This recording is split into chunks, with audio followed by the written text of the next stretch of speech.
Hello students, welcome back with my another video. My name is Amir and I'm from A1 Coaching. तो students last video में हम लोग अपने economics का first chapter पढ़ रहे थे जिसमें हम लोगों ने इकोनॉमिक्स क्या होता है समझ लिया था। उसके साथ ही साथ हम लोगों ने वेल डिफिनेशन देखा था और वेलफेयर डिफिनेशन देखा था। उम्मीद करता हूँ वहां तक आप लोगों को समझ में आ गया था। जो लोग इस वीडियो को पहली बार देख रहे हो उनको मैं बताऊं कि आपको इस चैनल पर अकाउंट्स, कॉमर्स, इकोनॉमिक्स का पूरा सिलेबस कंप्लीट कराया जा रहा है। साथ ही साथ इंग्लिश भी कराया जाएगा 11, 12 चाहे 9, 10 के हो। तो जो लोग पहली बार आए वो चैनल को सब्सक्राइब कर लें और डिस्क्रिप्शन में लिंक जाके इसका पार्ट 1 और पार्ट 2 देखें ताकि उनको ये टॉपिक और अच्छे से समझ में आ सके। ठीक है, तो चलो स्टार्ट करते हैं और समझते हैं कि आज स्कैरसिटी डिफिनेशन क्या होता है। ठीक है, देखो थर्ड डिफिनेशन हमारी स्कैरसिटी डिफिनेशन। ये दी किसने थी? प्रोफेसर लॉयनल रॉबिन्स ने दी थी। ठीक है, तो एमसीक्यू वगैरह में क्वेश्चन मिला तो याद रखना स्कैरसिटी डिफिनेशन किसने दी थी? Professor Lionel Robbins. ठीक है, तो चार डिफिनेशन है, वेल डिफिनेशन, वेलफेयर डिफिनेशन, आपकी स्कैरसिटी डिफिनेशन और फोर्थ क्या है? Growth definition. ठीक है, तो स्कैरसिटी का मतलब पहले देखो, स्कैरसिटी का मतलब क्या होता है? स्कैरसिटी का मतलब होता है कमी, अभाव, किसी भी चीज का लिमिटेड होना। ठीक है, तो स्कैरसिटी मतलब क्या है? किसी भी चीज की कमी होना। तो डिफिनेशन देखो क्या बोलती है, according to him economics is the science. Economic क्या एक साइंस है विच स्टडीज ह्यूमन बिहेवियर, जो इंसान के जो बिहेवियर होता है उसको स्टडी करती है। ठीक है, as a relationship between ends and scarce means which have alternative uses. ठीक है, कुछ समझ में नहीं आया? अभी आएगा। देखो पहले यहाँ पर एक टर्म्स है एंड्स, क्या है? एंड, और दूसरा क्या है यहाँ पर वर्ड? स्क्वायर्स। तो पहले एंड का मतलब देखो, एंड का मतलब कहाँ लिख दूं? एंड का मतलब होता है वांट्स। क्या होता है? वांट्स। ठीक है, तो और यहाँ पर स्क्वायर्स का मतलब क्या होता है? सॉरी स्क्वायर नहीं, रिसोर्सेज का मतलब, मींस का मतलब क्या होता है? रिसोर्सेज। क्या होता है? रिसोर्सेज। कहीं पे भी लिख लेना। क्या है? एंड मतलब वांट्स और मींस का मतलब क्या है? रिसोर्सेज। तो ये बोल रहा है इकोनॉमिक क्या स्टडी है? इंसान की बिहेवियर के बारे में, ह्यूमन बिहेवियर की स्टडी है कि उसमें रिलेशनशिप होता है किसके बीच में? हमारी अनलिमिटेड वांट्स। आप लोगों को पता है ना कि हमारी वांट्स क्या होती है? अनलिमिटेड होती है। किसी भी इंसान की वांट्स क्या है? अनलिमिटेड होती है। और जो रिसोर्सेस होते हैं वो क्या होते हैं? स्केर्स होते हैं। स्केर्स का मतलब क्या होता है? लिमिटेड होते हैं। तो अनलिमिटेड वांट्स को लिमिटेड रिसोर्सेस में सेटिस्फाई नहीं हो पाता है, और जो वो रिसोर्सेस होते हैं उसके भी अल्टरनेटिव यूजेस होते हैं। मतलब कई यूजेस होते हैं। मान लो आपके पास 100 रुपए है, सपोज मानो आपके पास 100 रुपीज है। ये क्या है? आपके मीन्स है, मीन्स मतलब रिसोर्सेस है। ये 100 रुपए क्या है? आपके लिमिटेड रिसोर्सेस है ना। और एंड क्या है? आपकी अनलिमिटेड है। वांट्स क्या होती है? आपकी अनलिमिटेड होती है ना। तो ये बोल रहे हैं लॉयनल रॉबिन्स जी, वांट्स आपके अनलिमिटेड है और रिसोर्सेज क्या है? आपके पास लिमिटेड है। और साथ ही साथ इसके क्या है? जो आपके 100 रुपए है इसके अल्टरनेटिव यूजेस है। ऐसा तो है नहीं कि 100 रुपए का आपने बुक खरीद लिया, आपका काम खत्म। 100 रुपए में भाई आपको बुक भी चाहिए, आपको खाने के लिए भी चाहिए, आपको जो है टी शर्ट भी चाहिए, कपड़े भी चाहिए, आपको हर चीज चाहिए। तो इस 100 रुपए की क्या है?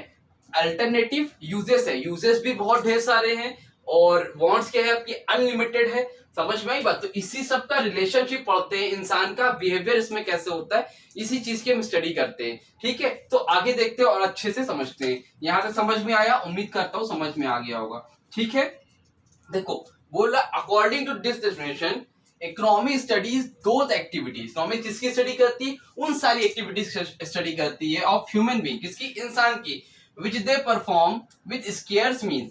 क्या मतलब? स्केर्स मींस मतलब क्या है? मींस मतलब resources having alternative uses in order to satisfy their wants, their unlimited wants। मतलब ये बोल रहे हैं कि इंसान की wants कभी सेटिस्फाई नहीं होती है और रिसोर्सेज क्या है? हमारे पास लिमिटेड है। तो इंसान को मान लो आपके पास 100 रुपए है और आपको बुक भी खरीदनी है ठीक है, खाने के लिए आपको जो है राशन भी खरीदना है, और साथ ही साथ आपको जो है मान लो एक टी शर्ट भी खरीदनी है। तो अब ये बताओ 100 रुपए है, ज्यादा इंपॉर्टेंट क्या है? खाने का सामान, बुक, टी शर्ट। आपके लिए जो सबसे बेस्ट होगा, मतलब जो इंपॉर्टेंट होगा, तो आप उसी को खरीदोगे, बाकी को क्या करोगे? पोस्टपोन कर दोगे। क्या कर दोगे? पोस्टपोन कर दोगे। बस वही बोलना चाह रहे हैं लॉयनल रॉबिन्स जी कि इंसान के पास लिमिटेड रिसोर्सेस है और वांट्स क्या है, अनलिमिटेड है। तो इंसान की जो वांट्स पहले होती है उस वांट्स को वो पहले पूरी करता है, बाकी जो वांट्स होती है उसको बाद में फुलफिल करता है। क्योंकि आपके पास रिसोर्सेस लिमिटेड है, वांट्स अनलिमिटेड है, तो सारी की सारी वांट्स आपकी पूरी नहीं हो सकती है। और इस सारी चीजों को वो कैसे करता है, इंसान के ह्यूमन बिहेवियर की स्टडी करता है इकोनॉमिक्स। ये ऐसा बोलते हैं हमारे लॉयनल रॉबिन्स जी। उम्मीद करता हूं समझ में आया होगा। कोई डाउट हो तो कमेंट सेक्शन में इंस्टाग्राम पे कांटेक्ट कर लेना। बाकी जो डिफिनेशन रहेगी वो सेम टू सेम लिखनी है पेपर में, इसमें आप ओन वर्ड्स में नहीं लिख सकते हो, जो इन्होंने बोला है वही लिख के आना है, ठीक है। सेंट्रल पॉइंट क्या है इनके लॉयनल रॉबिन्स की डिफिनेशन का, इकोनॉमिक प्रॉब्लम। इन्होंने जो सेंट्रल पॉइंट है वो क्या, इकोनॉमिक प्रॉब्लम। ये इकोनॉमिक प्रॉब्लम की बात कर रहे हैं। फीचर्स क्या क्या, नंबर 1 पर देखो, unlimited and scarce means alternative uses of means efficient use of scarce resources, और लास्ट क्या है, साइंस ऑफ चॉइस। ठीक है, तो इसके नोट्स मैं दे दूंगा, बाकी मैं समझा दे रहा हूँ। नोट्स आपको सबको जो है मिल जाएगा, जैसे चैप्टर कंप्लीट होगा। जैसे कॉमर्स का मिला है वैसे ही आपको इसका भी मिल जाएगा। ठीक है, तो देखो नंबर 1 पर है अनलिमिटेड एंड्स। अनलिमिटेड एंड्स का मतलब क्या है, इंसान, एंड्स का मतलब मैंने क्या बताया था, एंड्स का मतलब वांट्स। तो इंसान की जो वांट्स होती है, ह्यूमन की वांट्स होती है, वो क्या होती है, अनलिमिटेड होती है। तो इसका कोई एंड नहीं है, वांट्स क्या अनलिमिटेड है। एक अगर पूरी होती है, फुलफिल होती है, दूसरी क्या हो जाती है, क्रॉप्स अप। क्रॉप्स अप का मतलब क्या होता है, दूसरी जागरूक हो जाती है, दूसरी की आपके मन करने पर लगता है। आपको अगर मोबाइल मिल गया वीवो को, तब आपको आईफोन चाहिए, आईफोन मिल गया तो नया मॉडल चाहिए, बाइक चाहिए, बाइक मिल गई तो कार चाहिए, कार का नया मॉडल चाहिए। मतलब इंसान की वांट्स क्या है, उसका कोई एंड नहीं है। लेकिन स्केर्स मींस मतलब रिसोर्सेज, रिसोर्स मींस मतलब रिसोर्सेज। समझ में आ रही बात। तो पहला पॉइंट क्या है, ये कह रहे एक वांट्स खत्म होती है तो दूसरी वांट्स शुरू हो जाती है।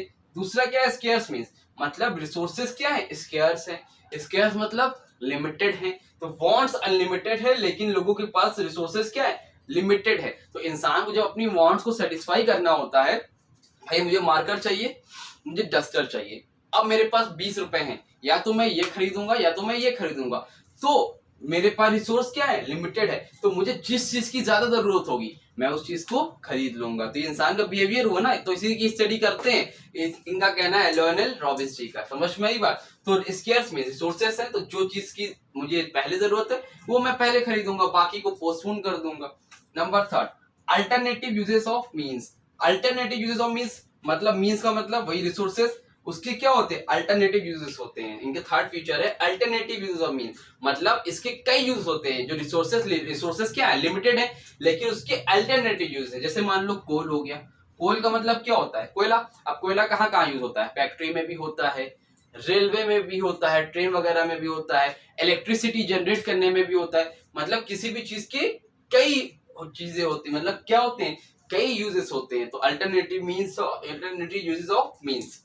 Number 4, efficient use of scarce resources. efficient use of scarce resources का मतलब क्या है, जो रिसोर्सेज हैं वो क्या है, स्केर्स हैं, तो उसका एफिशिएंट तरीके से यूज हो जाता है, कभी वो वेस्ट नहीं होता है, उसको प्रॉपर तरीके से यूज कर लिया जाता है। Number 5, science of choice. Science क्या है, एक चॉइस है। ऐसा कह रहे हैं कौन, लॉयनल रॉबिन्स जी। क्यों कह रहे हैं भाई, क्योंकि नॉर्मल देखो, इंसान को अपनी चीजों को पूरा करने के लिए, वांट्स को पूरा करने के लिए चॉइस करनी पड़ती है। कभी वो सारी चीज नहीं खरीद सकता है, या तो डस्टर या तो मार्कर, दो में से एक ही चीज मैं ले सकता हूँ। तो भाई जो मुझे जरूरी लगा मैंने मार्कर ले लिया, डस्टर तो भाई मैं कपड़े से भी काम चला लूंगा। समझ में आ रही बात। तो वही बोल रहे हैं साइंस क्या है, इनके हिसाब से साइंस क्या है, एक चॉइस है। इन्होंने इकोनॉमिक्स को एक साइंस बोला था ना, तो वो साइंस ऑफ चॉइस है, मतलब इंसान को चूज करना ही पड़ता है। तो the scarcity of means makes choice necessary. भाई रिसोर्सेज की क्या है, स्कैर्सिटी है, लिमिटेड है, तो इंसान को चॉइस क्या है, कंपलसरी है, चॉइस तो करना पड़ेगा, चाहे ये वाला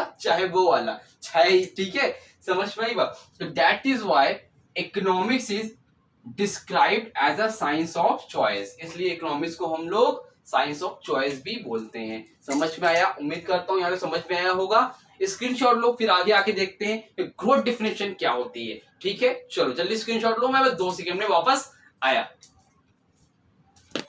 हाँ तो स्टूडेंट्स चलिए अब आगे बढ़ते हैं और देखते हैं अपनी नेक्स्ट डेफिनेशन और लास्ट डेफिनेशन, जिसका नाम है ग्रोथ डेफिनेशन। ठीक है, तो ग्रोथ डेफिनेशन किसने दी थी, गिवन बाय पॉल सैमुएल्सन। ठीक है, पॉल सैमुएल्सन ने दी थी डेफिनेशन ये अब तक की बेस्ट डेफिनेशन है, इसी को आज अडॉप्ट किया जाता है। ठीक है, तो इनको ही सब बहुत से लोग, जितने भी मैक्सिमम लोग हैं, इसी डेफिनेशन को मानते हैं और ये सबसे बेस्ट डेफिनेशन मानी जाती है। ठीक है, क्यों मानी जाती है?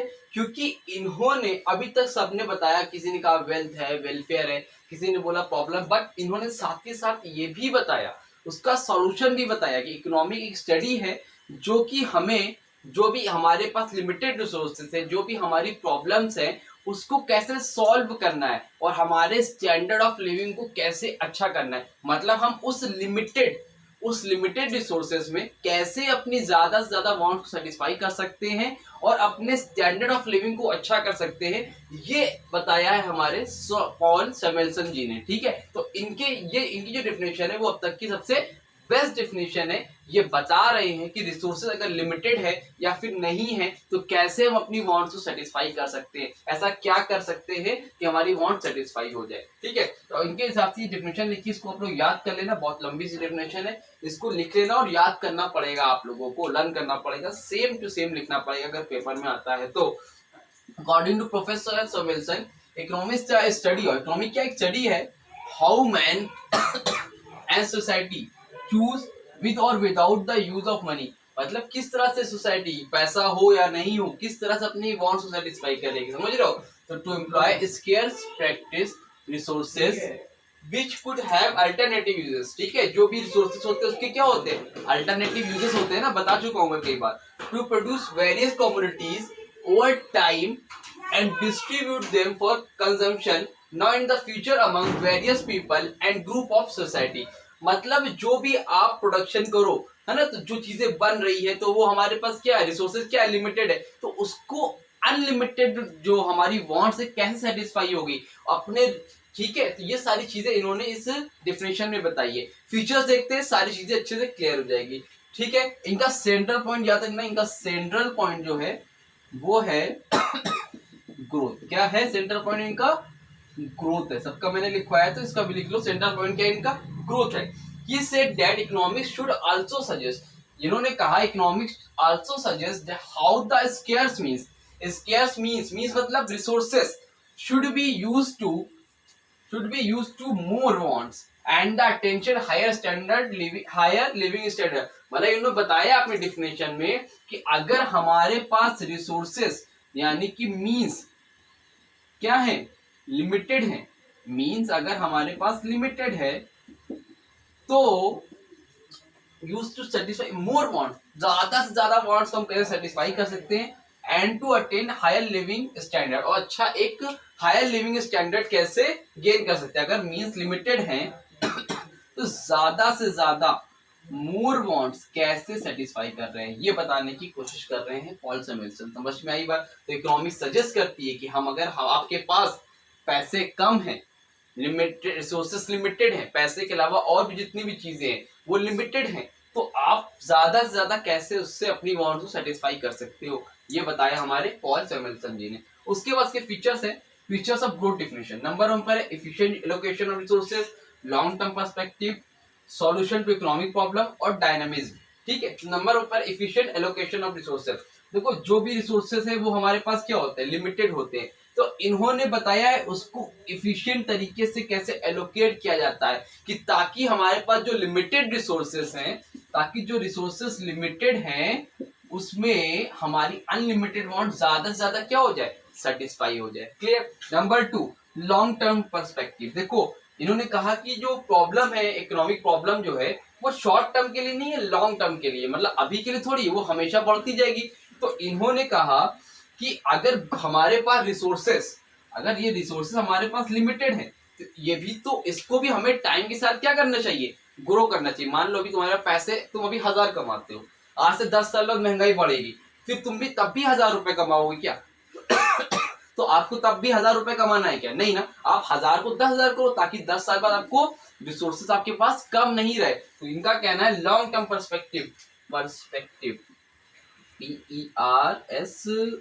PERSPE सही कर लेना। ठीक है, पर्सपेक्टिव लिखा हुआ है, मत कहना कि सर को स्पेलिंग नहीं आती है क्या। PERSPECTIVE, चलो मैं लिख देता हूँ। ठीक है, long term perspective, long term का पर्पस है अगर आपकी वांट्स बढ़ती है तो अपने रिसोर्सेज को भी बढ़ाओ, और इन्होंने बताया है कि हमें अपने रिसोर्सेज को ज्यादा से ज्यादा कैसे बढ़ा सकते हैं। इन्होंने हर चीज का सॉल्यूशन बताया अपने डिफिनेशन में, ठीक है। बाकी जितने थे सबके सब प्रॉब्लम बता रहे थे। Number third, solutions to economic problem. Economic problem वही सेम चीज कि जो इकोनॉमिक प्रॉब्लम थी उसको कैसे सॉल्व करें, ठीक है। उसको कैसे सॉल्व करें, मतलब जो रिसोर्सेज हमारे पास लिमिटेड हैं उसमें ज्यादा से ज्यादा वांट को क्या करें, सेटिस्फाई करें। तो इकोनॉमिक प्रॉब्लम को सॉल्व करने का इन्होंने तरीका बताया है। और नंबर फोर, डायनामिज्म। डायनामिज्म मतलब क्या होता है, गतिशीलता, किसी भी चीज को गतिशीलता प्रोवाइड करना। गतिशीलता मतलब स्पीड देना, मतलब उसमें ग्रो करवाना। तो इकोनॉमिक ग्रोथ कंसीडर्ड, इसमें क्या बोल रहे हैं, इकोनॉमिक ग्रोथ कंसीडर करता है। ये मतलब ये कह रहे हैं कि अगर आपकी वांट्स बढ़ रही है तो अपने रिसोर्सेज को भी आप क्या करो, ग्रो करो। जितना ज्यादा रिसोर्सेज आपके ग्रो होंगे उतनी ज्यादा आपकी वांट्स क्या होगी, सेटिस्फाई होगी, स्टैंडर्ड ऑफ लिविंग क्या होगा, अच्छा होगा। तो ये थी डिफिनेशन। इतना इंपॉर्टेंट चैप्टर नहीं है फाइनल के पर्पज से, लेकिन हाफ ईयरली के एग्जाम से बहुत इंपॉर्टेंट है। और चैप्टर थोड़ा सा इजी है और बहुत टफ भी माना जाता है, क्योंकि डिफिनेशन लिखी है, पूरी वर्डिंग में है, तो समझने में अक्सर प्रॉब्लम होती है, ठीक है। अब जब बीए वगैरह में जाओगे, बीकॉम वगैरह करोगे तो उसमें डीप में एकदम पढ़ाया जाएगा, तो ये चीजें अच्छे से क्लियर हो जाएगी। बट आपने जितना दिया है उतना आप लोगों के लिए इतना सफिशिएंट है। आने वाले चैप्टर इतना टफ नहीं है, बहुत इजी है, आपको इजीली समझ में आएगा। चलो, वीडियो अच्छी लगी हो तो वीडियो को लाइक करना, चैनल को सब्सक्राइब करना। इसका एक पार्ट और छोटा सा आएगा जिसमें हम लोग माइक्रो इकोनॉमिक्स और मैक्रो इकोनॉमिक्स के बारे में पढ़ेंगे और आपके चैप्टर कंप्लीट हो जाएगा, ठीक है। चलो, वीडियो अच्छी लगी तो वीडियो को लाइक करना, अपने दोस्तों को भी शेयर कर दो ताकि वो भी अच्छे से पढ़ सके, और आईसीएससी और एससी वालों को मालूम भी चल सके कि हाँ, उनके लिए स्पेशली एक चैनल है जिसमें आप जाके अकाउंट्स, कॉमर्स, इकोनॉमिक्स और इंग्लिश सब पढ़ सकते हो। चलो, मिलेंगे अपने न्यू वीडियो में, तब तक के लिए थैंक यू सो मच।